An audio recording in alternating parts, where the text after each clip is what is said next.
My daughter's husband thought I was just an old fool who didn't understand anything. He used to sneak into my room when he thought I was asleep, rummaging through my things, looking for something valuable. But that night, when he opened my drawer to get the keys to the safe, his face first turned white as chalk and then yellow, like egg yolk. What he saw there changed his life forever. And me, I just smiled in the darkness. Before we continue, please subscribe to the channel and let us know where you are listening in the comments. The fork froze halfway to my mouth when Charlie's voice cut through our peaceful dinner conversation. So David, that safe upstairs, what kind of lock does it have? Lauren nearly choked on her water. Charlie, what kind of question is that?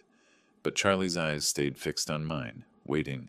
There was something predatory in his expression that made my chest tighten. I set down my fork carefully, buying time. Just curious about home security, he continued, that practiced smile spreading across his face. You know, with all the break-ins in the area lately. What break-ins? I asked. I'd lived in this neighborhood for 15 years. The most excitement we'd had was Mrs. Henderson's cat getting stuck in a tree last month. Charlie waved his hand dismissively. Oh, you probably don't hear about them. Police keep it quiet to avoid panic. He leaned forward, elbows on my dining table. But a man your age, living alone in a house this size, you must have some serious security measures. Lauren shifted uncomfortably. Dad's always been careful about locking up. Right, but what about insurance? Charlie's voice grew more insistent. I mean, if something happened to you, God forbid, Lauren would need to know where everything important is kept, wouldn't she? The room felt smaller suddenly. I watched Charlie's face, noting how his pupils dilated slightly when he mentioned my hypothetical demise, how his fingers drummed against the table when I didn't immediately respond. I have everything organized, I said finally. Lauren knows what she needs to know. But does she know about the key? The question hung in the air like smoke. Lauren looked between us, confusion creasing her brow. What key? She asked. Charlie's smile widened. The one in your dad's bedroom drawer. The one that... How do you know about any key in my bedroom? The words came out sharper than I intended. For just a moment, Charlie's mask slipped. I saw something cold and calculating flash across his features before the concerned son-in-law expression returned. I was looking for aspirin last week when my head was killing me, he said smoothly. Lauren told me to check your bathroom cabinet, but I accidentally opened the wrong drawer first. Sorry, didn't mean to invade your privacy. Lauren nodded quickly. I remember that headache. You were really suffering. But I remembered that day too. Charlie had been upstairs for nearly 30 minutes, claiming stomach troubles after dinner, long enough to do more than search randomly for aspirin. The aspirin's in the medicine cabinet, I said quietly. Always has been. Charlie's jaw tightened almost imperceptibly. Must have been really out of it from the pain. The conversation limped along after that, but Charlie kept circling back. Questions about my bank, about who else had keys to the house, about my daily routines. Each query felt like fingers probing a wound, testing for weakness. When dinner finally ended, Lauren jumped up to clear the dishes. I'll handle cleanup tonight, Dad. You cooked? I don't mind, I said, already stacking plates. It was my routine, my way of processing the day's events. Tonight, I especially needed the familiar rhythm of washing and drying. Come on, honey, Charlie said to Lauren, his hand already on her shoulder. Let your dad handle his kitchen. We should get some rest. They disappeared upstairs, and I heard their bedroom door close. But as I scrubbed the dinner plates, I kept replaying Charlie's questions. The way he'd known about a key he shouldn't have known existed. The casual mention of my death and Lauren's inheritance. My hands moved automatically. Wash, rinse, dry, while my mind cataloged every red flag I'd ignored over the past 3 weeks. Charlie's unemployment story that never quite added up. His constant interest in my financial situation. The way he studied my house like he was memorizing blueprints. I finished the last glass and hung the dish towel on its hook. The kitchen gleamed under the overhead lights, restored to perfect order. But something fundamental had shifted tonight. The house felt different now, not safer, but exposed. Upstairs, I could hear muffled voices through the walls, then silence. Time to see what other surprises waited for me in my own home. The first thing I noticed climbing the stairs was my bedroom door. It stood slightly ajar, maybe 2 inches of darkness visible through the gap. I stopped on the top step, my hand gripping the banister. That door had been closed when I went down for dinner. I always closed it, a habit from 40 years of living alone, broken only recently by my daughter's presence in the house. But Lauren and Charlie were staying in the guest room down the hall. There was no reason for anyone to be in my bedroom. I stood there for 30 seconds, listening. No sound came from the guest room, no movement anywhere upstairs, just the familiar settling noises of an old house, and my own heartbeat drumming in my ears. I pushed the door open slowly, waiting for it to creak. It didn't. The hinges were well oiled, silent, but stepping into my private space felt like walking into a crime scene. Everything looked normal at first glance. The bed was still made, corners tight and perfect. My reading glasses sat on the nightstand where I'd left them. The lamp stood at the same angle. But my eyes, trained by decades of methodical living, caught the discrepancies immediately. The closet door hung open exactly 4 inches. I always closed it completely. The slight gap would have bothered me all night. My dresser drawers weren't quite flush anymore. The second drawer from the top, where I kept important papers, had been pushed in carelessly. A corner of manila folder peeked out like a yellow tongue. My stomach clenched. I moved to the dresser, pulling out the drawer fully. The folders inside had been rifled through, returned in approximately the right order, but not exactly. Someone had been thorough, but not careful enough. Insurance papers were mixed with bank statements. My will, normally kept in the back folder, had migrated toward the front, and the small brass key I kept taped under the drawer's lip was gone. I checked twice, running my fingers along the wooden surface where the tape had been. Nothing. The key that opened my safe, the safe Charlie had asked about so casually at dinner, had been discovered and taken. My hands started shaking, not from fear but from rage. This wasn't random. This wasn't opportunistic. Someone had entered my private sanctuary and systematically violated it, searching for specific items. Someone who knew exactly what to look for and where to find it. I moved to the safe, a small but sturdy model, bolted inside my walk-in closet. The digital lock still worked, but that didn't matter anymore. Charlie had the key to the manual override. Standing in my closet, surrounded by decades of accumulated possessions, I felt utterly exposed. How long had he been planning this? How many times had he been in here while Lauren and I were downstairs, cataloging my belongings like items in a store? The violation went deeper than theft. This was personal, intimate. Someone had touched my private papers, had seen my financial records, had handled things meant for no one but me. The careful boundaries I'd built around my life had been crossed with surgical precision. But Charlie had made one crucial mistake. He'd assumed I wouldn't notice, that I was just another oblivious old man, too trusting and too tired to pay attention to details. He was wrong. I closed the dresser drawer carefully, leaving everything exactly as I'd found it. If Charlie thought he was operating in secret, I needed him to keep believing that. Let him think his intrusion had gone undetected. Let him proceed with whatever plan he was hatching. Because now I knew what I was dealing with. This wasn't about unemployment or temporary financial hardship. This was about theft. Premeditated, calculated theft by someone who'd spent weeks studying my routines and vulnerabilities. Someone who was sleeping down the hall with my daughter. I turned off the bedroom light and began getting ready for bed, moving through my normal nighttime routine. But every action felt different now, performed for an invisible audience. Was Charlie listening? Did he know I'd discovered his search? As I pulled back the covers, one thought crystallized in my mind. Tomorrow, I would start gathering evidence. Tonight, I would lie awake and plan. But first, I needed to know exactly what I was up against. Sleep was impossible. I lay in bed, staring at the ceiling, my mind cycling through the evening's revelations. Every small sound made me tense.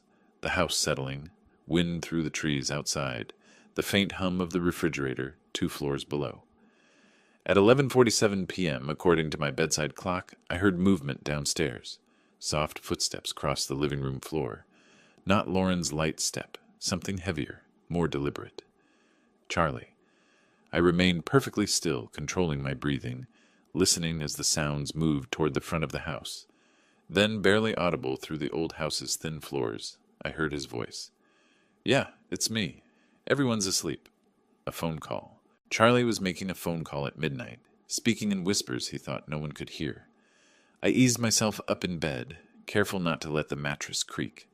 The hardwood floor was cold against my bare feet as I moved closer to the heating vent that connected my bedroom to the living room below. Sometimes sound traveled through the old ductwork in unexpected ways. The old man's definitely loaded. Charlie's voice drifted up, clearer now. I found bank statements, investment portfolios, the whole thing. We're talking serious money here. My blood went cold. We're talking. He wasn't working alone. Tomorrow night, Charlie continued, Lauren's going to her book club meeting. She goes every Tuesday, 7 to 9. Gives us perfect timing. I grabbed my phone from the nightstand, hands trembling as I opened the voice recording app. Whatever came next, I needed evidence. I already have the safe key, Charlie was saying. Grabbed it earlier today while they were having dinner. The old fool keeps everything important in there. Cash, jewelry, probably more bank information. The bastard. I pressed record just as his voice became more animated, more confident. Look, I know you're worried about the timeline, but my gambling debts aren't going away.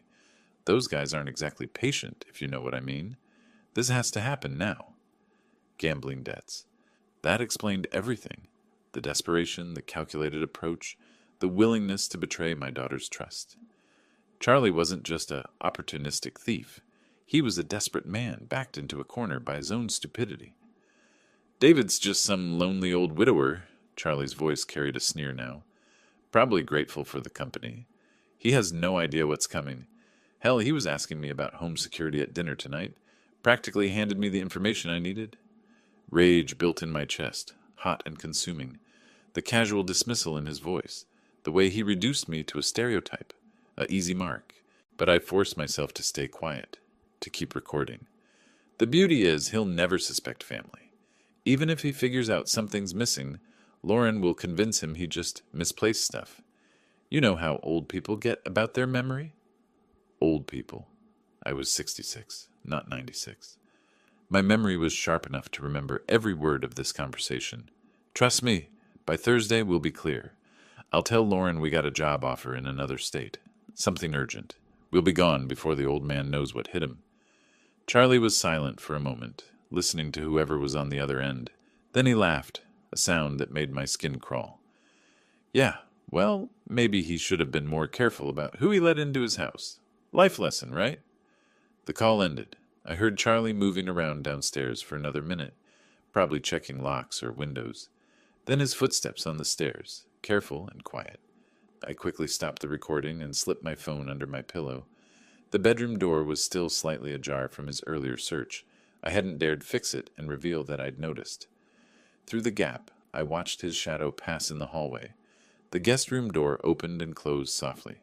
For a long time after that, I lay in the darkness, processing what I'd learned. Charlie had gambling debts serious enough to involve dangerous people. He had an accomplice. He planned to rob me tomorrow night during Lauren's book club meeting, and he intended to disappear immediately afterward, taking my daughter with him into whatever mess he'd created.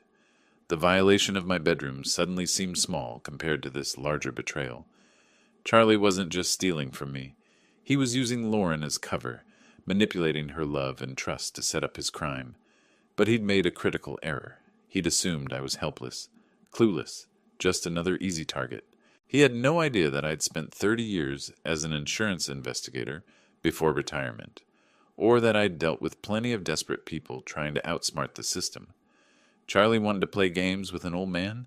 Fine. Let's see how smart he really was. Lying there in the dark, with Charlie's recorded confession on my phone, I found myself thinking back to how this all started.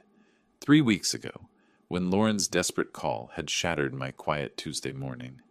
I'd been reading the newspaper, coffee growing cold beside me, when my phone rang. Lauren's name on the screen always made me smile, but her voice that day was different, strained, frightened. Dad, I know it's early, but... She'd paused, and I could hear her struggling not to cry. Charlie lost his job last month. We've been trying to manage, but we're behind on the mortgage, and... How far behind? I'd asked immediately, already reaching for my checkbook. 3 months? Dad, I hate to ask, but could we maybe stay with you for a while? Just until Charlie finds something new? The relief in her voice when I said yes had been heartbreaking. My little girl, 32 years old, and too proud to ask for help until she had no choice. Of course she could come home. Of course I'd help. But even then, something had nagged at me about Charlie's situation. He'd worked for the same company for 8 years, Lauren had said. Good employee reviews. The layoffs had been sudden, unexpected. Yet when I'd asked Lauren for details, her answers were vague. Charlie handled the finances, she explained. He was managing the job search. She trusted him to figure it out. I should have pressed harder, should have asked more questions. 3 days later, they'd arrived with a U-Haul truck and too many boxes for a temporary stay. Lauren had hugged me tight on the doorstep, tears in her eyes, whispering thank you over and over. But Charlie had been different, cooler, his handshake firm but brief, his eyes already scanning my house with an intensity that should have alarmed me. Nice place, David, he'd said, walking through my living room like he was appraising it. Must be worth quite a bit in today's market. At the time, I'd chalked it up to natural curiosity. Now I realized he'd been calculating, evaluating, planning. During their first week, I'd tried to make them comfortable, cleared space in the guest closet, adjusted my routines to accommodate 3 people instead of 1. Lauren had settled in easily. She knew the house, knew my habits. But Charlie had asked endless questions about my neighborhood watch schedule, about which neighbors were home during the day, about my banking habits, my shopping routines, whether I kept cash in the house. All perfectly innocent questions from someone trying to adjust to a new living situation. Except they weren't innocent at all. I remembered the morning he'd offered to drive me to the bank. Save you a trip? He'd said. I need to update my address with unemployment anyway. But at the bank he'd lingered near the teller window, watching as I made my deposit. Asked casual questions about my account types, my safety deposit box. Red flags I'd ignored because I wanted to trust my daughter's husband. Because Lauren loved him, and I loved Lauren. The gambling should have been obvious, too. Charlie's phone rang constantly, calls he always took in private, stepping outside or into another room. He'd claimed it was potential employers, networking contacts, but I'd noticed how his mood shifted after these calls. The tension in his shoulders, the way he'd pace afterward. In the mail, financial statements addressed to Charlie had been arriving at my house for 2 weeks. Credit card companies, collection agencies. I'd assumed they were just updating his address after his job loss. Now I understood they were dunning notices, final demands, threats. Lauren knew none of this. She trusted Charlie completely, took his explanations at face value. When he said he was handling their finances, she believed him. When he said the job market was tough, but he had prospects, she supported him. She had no idea her husband was drowning in gambling debt, had no clue that her childhood home was being surveilled like a target. My trusting, loving daughter was being used as the perfect cover for theft. The thought brought me back to the present moment, to my dark bedroom and the weight of Charlie's recorded confession on my phone. In 12 hours, he planned to rob me. In 36 hours, he planned to disappear with Lauren, dragging her into his web of debt and deception. But he'd made one catastrophic miscalculation. He'd assumed I was just a lonely old man, grateful for company and easy to fool. I wasn't lonely. I was careful. I was observant. And I had 30 years of experience dealing with people who thought they were smarter than everyone else. Charlie wanted to steal from me tomorrow night? Fine. Let him try. But he was about to learn that some old men bite back. I woke at 6:30, same as always. The recording on my phone felt like evidence of a nightmare, but the timestamp proved otherwise. 12:47 a.m., Charlie's voice clear as daylight, planning to rob me tonight.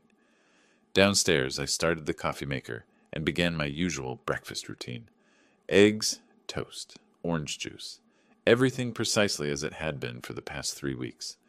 When Lauren appeared in her robe, yawning and grateful, I smiled warmly. Morning, sweetheart. Sleep well? Like a baby. Thank you again for letting us stay here, Dad. Charlie appeared 20 minutes later, hair still damp from the shower. He looked rested, confident, a man with a plan. Beautiful morning, he said, settling into his chair. What's everyone got planned for today? I set his coffee down carefully. Oh, the usual. Might run some errands later. Charlie's eyes sharpened slightly. What kind of errands? Just odds and ends. Hardware store, maybe the bank. I watched his reaction. A tiny muscle twitched near his left eye. Nothing exciting. The bank? Charlie leaned forward. Everything okay financially? Lauren laughed. Dad's always been paranoid about checking his accounts in person. Old habits. Not paranoid, I corrected mildly. Careful. You can't be too careful these days. Charlie nodded too enthusiastically. Absolutely right. Identity theft, online scams. It's a jungle out there for someone your age. Someone my age. There it was again, that casual dismissal, wrapped in false concern. Speaking of careful, Charlie continued, I've been thinking about your home security. This neighborhood seems pretty quiet, but you never know. It's perfectly safe, Lauren interjected. Dad's lived here 15 years without problems. But Charlie wasn't listening to his wife. His attention stayed locked on me. Still, a man living alone. Valuable things in the house? It pays to be prepared. You mentioned that safe upstairs. Is that where you keep important documents? I took a slow sip of coffee, considering my response. Some things, yes. What about cash? I mean, if the banks went down or something happened, it's smart to have emergency funds readily available.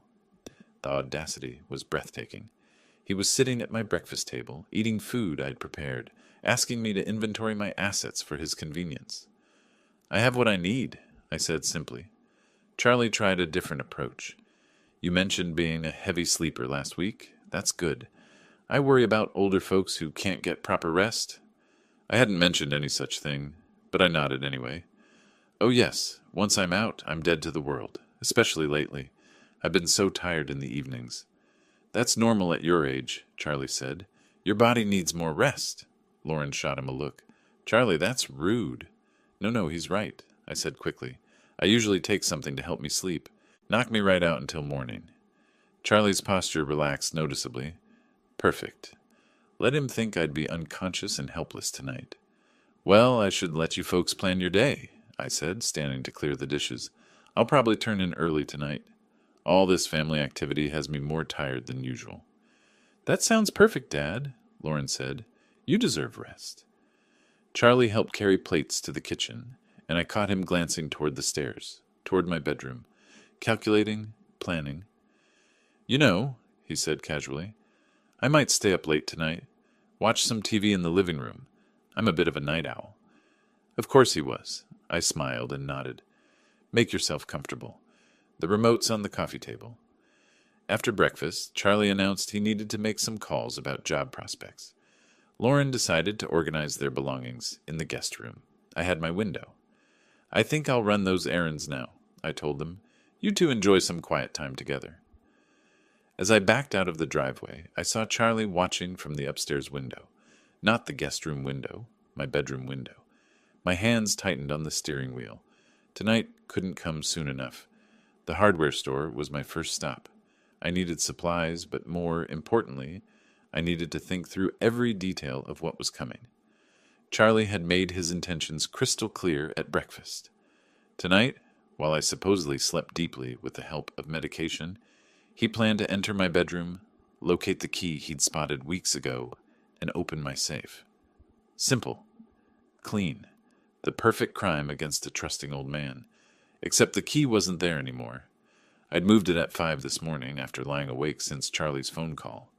The small brass key now sat safely in my kitchen junk drawer, buried beneath rubber bands and twist ties. Charlie could search my bedroom dresser until his fingers bled. He'd find nothing. But that wasn't enough. I wanted him caught red-handed, humiliated, exposed for exactly what he was. I wanted evidence so clear that even Lauren couldn't deny her husband's true nature. In the hardware store's party supply aisle, I found what I needed. A small confetti cannon, the kind used for gender reveal parties. Spring-loaded, designed to create maximum mess with minimum effort. Perfect. I also picked up a bag of ultrafine glitter, the kind that sticks to everything and never quite comes off. Silver and gold, because if Charlie wanted to be a thief, he should look the part.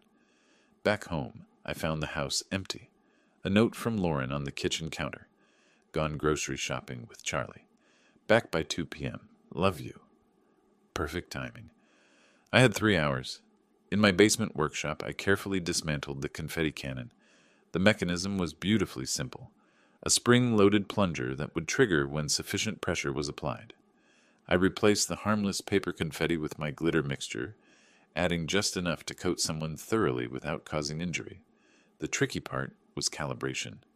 I needed the device to trigger when Charlie opened my dresser drawer and reached inside, but not from casual contact. After several tests with a wooden spoon, I found the right sensitivity. Installation required precision. I placed the modified cannon inside my dresser drawer, positioning it so the trigger would activate when someone reached toward the back, exactly where the key had been hidden. To anyone glancing inside, it would look like normal drawer contents. A few old photos, some buttons, miscellaneous items. But reach in with purpose, search with intent, and surprise. I tested the setup 3 times, using a ruler to simulate Charlie's searching motion. Each test triggered perfectly, sending a cloud of glitter exactly where an intruder's face and hands would be. The device reset easily, ready for its real performance. Next came the key placement deception. I positioned a dummy key in plain sight near the front of the drawer, an old luggage key that looked similar enough to fool someone in a hurry. Charlie would spot it immediately, reach for it confidently, and trigger my surprise. The beauty was in the psychology. Charlie expected stealth, silence, success.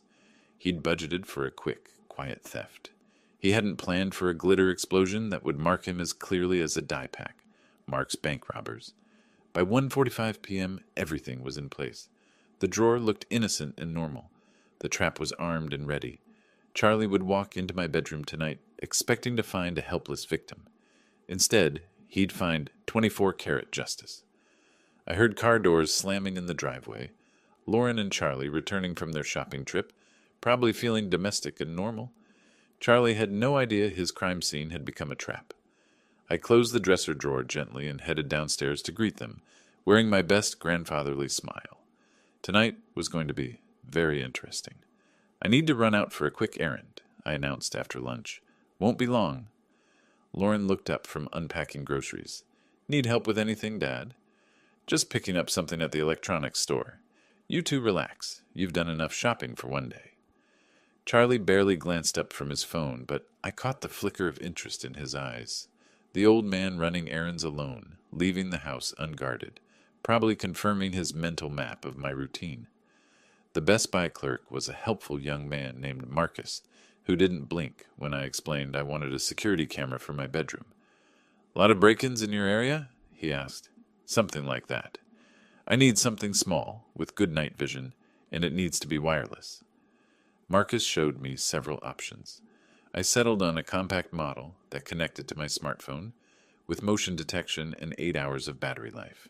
The camera was smaller than a deck of cards and came with magnetic mounting options. "You'll want to test the placement," Marcus advised. "The app lets you see exactly what the camera sees in real time." Perfect. I paid cash and drove home, the camera sitting in its box beside me like a secret weapon. Back home, I found Charlie and Lauren watching television in the living room. They looked comfortable, domestic, like a normal couple staying with Lauren's father, not thieves preparing for a heist. "Just going to rest for a few minutes," I told them, heading upstairs. "All this running around has me beat." In my bedroom, I closed the door and got to work. The camera needed to capture Charlie's approach to the dresser, his reaction to opening the drawer, and the glitter explosion that would follow. But it also needed to remain completely hidden. I tested several positions using the smartphone app. On top of my bookshelf, the angle was wrong. Behind my lamp, too obvious. Finally, I found the perfect spot, nestled between books on my nightstand, angled to capture both the dresser and the center of the room. The magnetic mount held perfectly, and the camera's black casing blended with the book spines. Unless someone was specifically looking for surveillance equipment, it was invisible. I spent 20 minutes adjusting the angle through the app, ensuring optimal coverage. The motion detection was sensitive enough to activate when someone entered the room, but not so sensitive that normal settling or outside noise would trigger false recordings. Battery life was crucial. The camera needed to last from now until Charlie made his move, potentially 8 to 10 hours. I switched it to motion-activated mode to conserve power, then tested the night vision capability by turning off the lights. The infrared image was crystal clear. Charlie's face would be perfectly visible when he triggered my trap. I also tested the recording function, making sure the audio was clear enough to capture any words Charlie might speak during his crime. If he said anything incriminating, and desperate people often talk to themselves, I'd have that evidence too.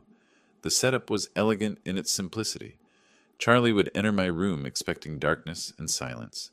Instead, he'd be filmed from the moment he crossed the threshold. The camera would capture his search, his discovery of the dummy key, his reaching into the drawer, and the spectacular glitter explosion that followed. Visual evidence, audio evidence, and physical evidence, all in one beautiful package. I repositioned a few books to better camouflage the camera, then stood back to admire my work.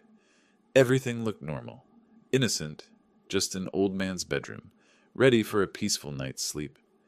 Downstairs, I could hear Lauren and Charlie talking quietly, planning their evening, no doubt. Charlie was probably calculating the hours until his theft window opened. He had no idea the window had become a trapdoor. I checked my phone one final time. The camera feed was clear, the recording function active, the battery showing full charge. Everything was ready. Tonight, Charlie would finally show his true colors, and thanks to modern technology, every moment would be preserved in high-definition detail. Let the games begin. Dinner passed peacefully, with Lauren chatting about neighborhood changes and Charlie checking his phone frequently.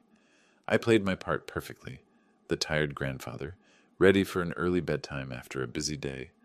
By 8 o'clock, we'd settled in the living room. Lauren curled up with a book while I claimed my usual armchair, making a show of rubbing my temples. "Long day," I murmured. "Think I'll turn in early tonight." Charlie looked up from his phone immediately. "Actually, David, I was hoping we could share a drink first. You know, father and son-in-law bonding time." The suggestion came out of nowhere, but his tone was carefully casual. Too casual. "That's sweet," Lauren said, not looking up from her book. "You two should spend more time together." "I was thinking about that bottle of Macallan I saw in your kitchen," Charlie continued. "Premium stuff, perfect for a nightcap." I kept my expression neutral, but internally I was fascinated. Charlie had been planning this conversation probably since breakfast. The timing, the suggestion, the specific mention of expensive whiskey. Nothing was accidental. "I appreciate the thought," I said, "but I'm on medication that doesn't mix well with alcohol." Charlie's smile tightened almost imperceptibly. "Come on, one small glass won't hurt. We're practically family." "Really, I should avoid it entirely." "Dad's right," Lauren chimed in. "The doctor was very specific about his blood pressure medication." But Charlie wasn't giving up easily. "What about just a toast, then? A tiny sip to celebrate." He paused, searching for something to celebrate. "To family." The persistence was telling. A normal person would have accepted my first refusal, graciously. Charlie was pushing because he needed me to drink something specific, something that would ensure I slept deeply tonight. "I tell you what," he said, standing up. "I'll pour myself a glass, and we can just sit and talk. No pressure for you to drink." He disappeared into the kitchen before I could object. I heard cabinet doors opening, the clink of glass. When he returned, he carried 2 tumblers, one with amber liquid, one empty. "Changed my mind," he said, settling back onto the couch. "Poured you just a splash. For the toast. Barely a teaspoon." He held out the second glass. The whiskey inside caught the lamplight, looking innocent enough. But I'd investigated insurance fraud for 30 years, and desperate people always got sloppy. "Charlie, I really can't." "One tiny sip," he insisted. "Lauren, tell your father one sip won't kill him." Lauren looked between us, sensing tension she couldn't identify. "If Dad says no, maybe you should respect that." Charlie's jaw tightened. For just a moment, his mask slipped completely. I saw frustration, calculation, and something close to panic flicker across his features. "You know what?" I said, standing carefully. "I'm more tired than I thought. I think I'll take one of those sleeping pills and call it a night." Charlie's posture changed immediately. "Sleeping pills? Doctor prescribed them last month. Powerful stuff. Knocks me out completely. I'll be dead to the world until morning." Relief flooded Charlie's face. "That sounds perfect. You need your rest." "Sweet dreams, Dad," Lauren said, kissing my cheek. "See you in the morning." I made a production of climbing the stairs slowly, pausing to grip the railing like an old man struggling with fatigue. At the top, I turned back. Don't stay up too late, you two. Charlie, help yourself to anything in the kitchen. Thanks, David. Sleep well.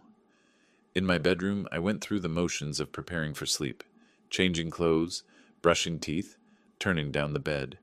But I also double-checked my camera positioning and confirmed the glitter trap was ready. I turned off my bedroom light and settled onto the bed fully clothed, positioning myself where I could see the hallway through my slightly open door. Downstairs, I could hear the television playing softly, Charlie and Lauren talking in hushed voices. Then Lauren's footsteps on the stairs, the guest room door closing. Charlie stayed downstairs, waiting, probably watching the clock, calculating how long it would take for my sleeping pill to take full effect. I checked my phone. 9:47 p.m. The camera showed my empty bedroom in perfect night vision detail. The trap was set. The stage was prepared. All I had to do now was wait for my son-in-law to reveal his true nature. At 2:43 a.m., I heard the first creak on the stairs.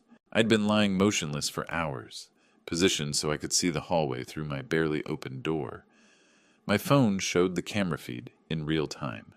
My empty bedroom waiting in perfect night vision clarity. Charlie moved like a professional burglar, avoiding the spots on the stairs that groaned under weight.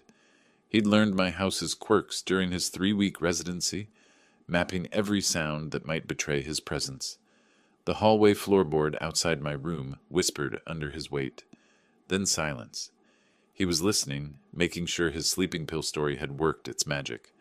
I controlled my breathing, keeping it deep and regular. The performance of my life, with my daughter's future hanging in the balance. My door handle turned with glacial slowness. Charlie's silhouette appeared in the doorway, backlit by the faint hallway nightlight. He stood frozen for 30 seconds, watching my supposedly unconscious form.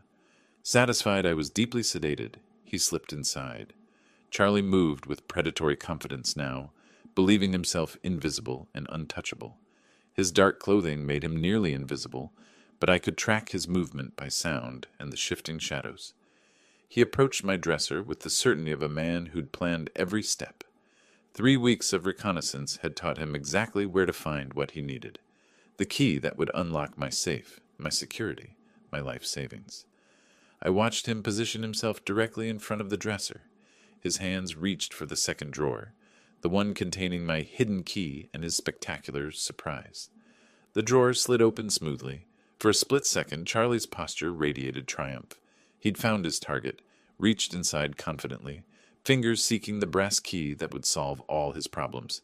Then my confetti bomb exploded. Boom!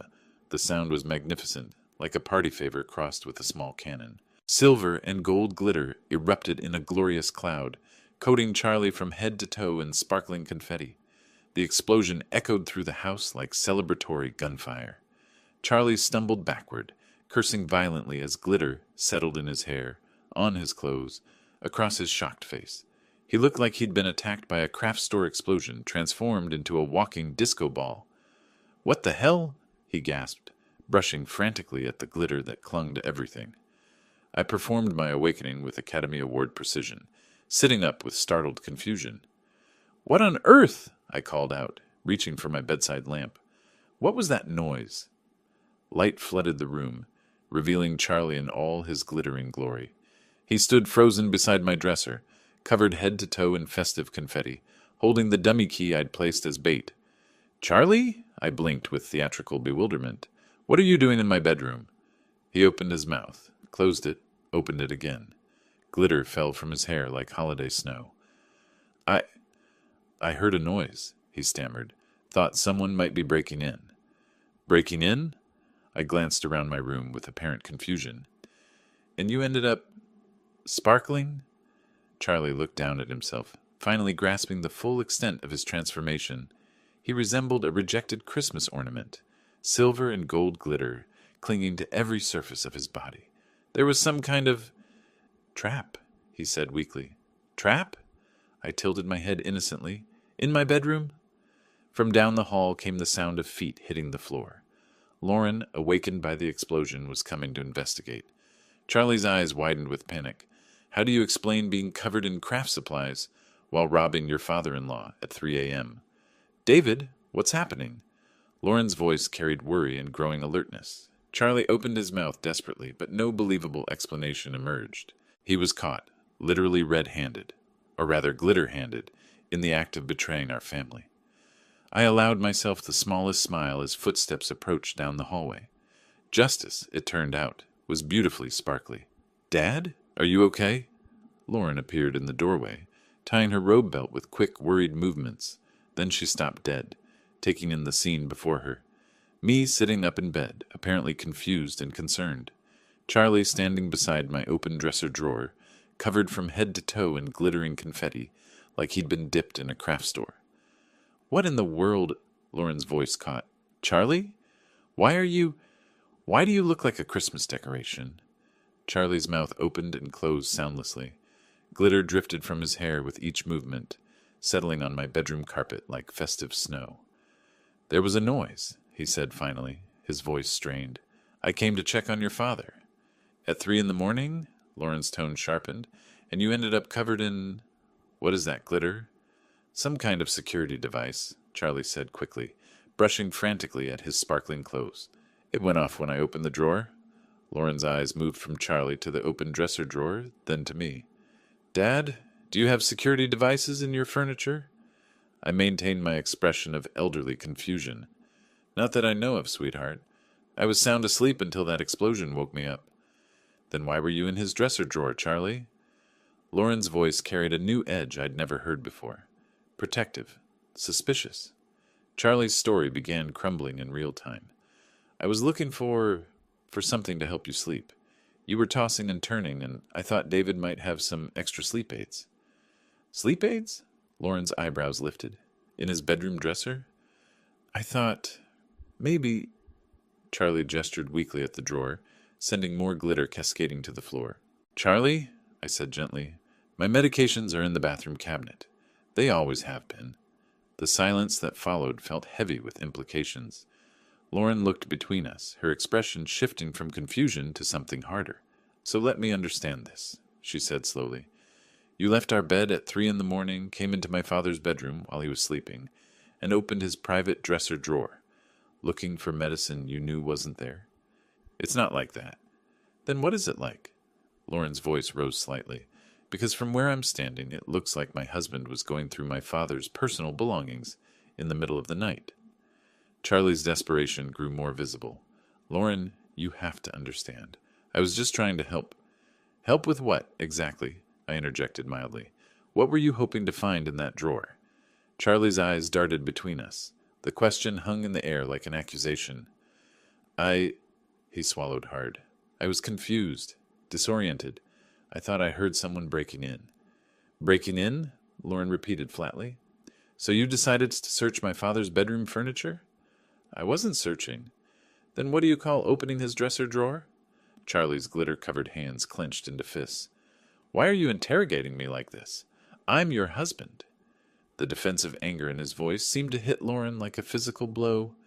She took a step back, and I saw something change in her expression, the last traces of trust beginning to crumble. "You're right," she said quietly. "You are my husband, which is why I'm asking you to explain why you're standing in my father's bedroom at 3 a.m, covered in craft supplies, with your hand in his private drawer." Charlie looked trapped, cornered by the weight of his own implausible explanations. Glitter continued to fall from his clothes like evidence of his guilt. "I can explain everything," he said desperately. "Then please do." Lauren crossed her arms. "Because right now I'm very confused about what my husband was doing in here." I watched my daughter's face and saw the exact moment her protective instincts shifted from Charlie to me. The moment she began to see the situation not as a misunderstanding, but as a threat to her father. Charlie must have seen it too, because his next words came out edged with panic. "Lauren, you have to trust me." But trust, once broken by glitter and lies, isn't easily repaired. Lauren's eyes stayed fixed on Charlie, and I could see her mental wheels turning, processing, analyzing, drawing conclusions that her heart didn't want to accept. "Charlie," she said slowly, "I need you to tell me the truth. Right now. What were you really doing in my father's bedroom?" Charlie opened his mouth, but I knew the moment had come. My daughter deserved better than watching her husband spin more lies. She deserved the truth, no matter how much it would hurt. "Lauren," I said gently, reaching for my phone on the nightstand, "there's something you need to hear." Charlie's face went white beneath the glitter. "David, don't..." "Don't what?" Lauren's voice sharpened dangerously. "Don't what, Charlie?" I found the recording from 2 nights ago and held up my phone. "Sweetheart, I recorded something last night. A phone conversation. I think you should listen to it." "No," Charlie said quickly. "Lauren, whatever he thinks he heard..." "Be quiet," Lauren snapped, never taking her eyes off me. "Dad, play it." I pressed play. Charlie's voice filled the room, clear and damning. "Yeah, it's me. Everyone's asleep. The old man's definitely loaded. I found bank statements, investment portfolios, the whole thing. We're talking serious money here." Lauren's face went completely still. Her eyes widened as she listened to her husband's voice discussing my finances with a stranger. "Tomorrow night, Lauren's going to her book club meeting. She goes every Tuesday, 7 to 9. Gives us perfect timing." "Stop it," Charlie said desperately. "Lauren, I can explain." "Shut up." Lauren's voice was deadly quiet. "Just shut up and let me listen." Charlie's voice continued from the phone. "I already have the safe key. Grabbed it earlier today while they were having dinner. The old fool keeps everything important in there. Cash, jewelry, probably more bank information." Lauren's hand flew to her mouth. She stared at Charlie like she was seeing a stranger. "Look, I know you're worried about the timeline, but my gambling debts aren't going away. Those guys aren't exactly patient, if you know what I mean." "Gambling debts?" Lauren whispered. "What gambling debts?" The recording continued. "David's just some lonely old widower. Probably grateful for the company. He has no idea what's coming." I watched my daughter's face crumble as she heard her husband's casual dismissal of me, his assessment of my vulnerability, his cold calculation of how to exploit my kindness. The beauty is, he'll never suspect family. Even if he figures out something's missing, Lauren will convince him he just misplaced stuff. You know how old people get about their memory. Lauren made a sound like she'd been physically struck, her husband's voice discussing how to use her trust to cover his theft of her father. "Trust me, by Thursday we'll be clear. I'll tell Lauren we got a job offer in another state. Something urgent. We'll be gone before the old man knows what hit him." I stopped the recording. The silence that followed was deafening. Lauren stared at Charlie, tears streaming down her face. "Gambling debts?" she whispered. "You were going to rob my father?" "Lauren, listen to me. You called him a lonely old fool." Her voice broke. "You were going to steal from him and then disappear, taking me with you as your cover story." Charlie tried to step toward her, but she backed away like he was dangerous. "How much?" she demanded. "How much do you owe?" "It doesn't matter." "How much?" Charlie's shoulders sagged. 47,000.